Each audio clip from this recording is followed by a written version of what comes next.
गतकाली India one एयरक्राफ्टर force landing होती राउरकेला पाखरे ये घटनार सूचना जितेबाला मिलला माननीय मुख्यमंत्री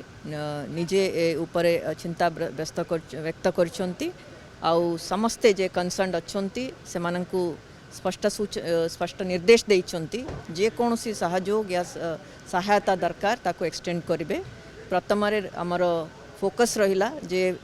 पैसेंजर्स माने अच्छंती पायलट्स माने जे आहत अच्छंती सेमानंक पई जेमिति आमे सबु प्रकार सुविधा देबा जदि दरकार पड़िले एयर एम्बुलेंस मध्य देबा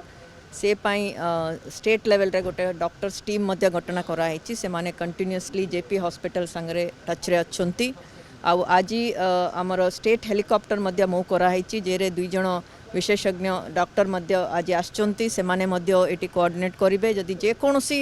प्रकार सहायता दरकार सेटा से माने आम राज्य सरकार तरफ एक्सटेंड करा हबो।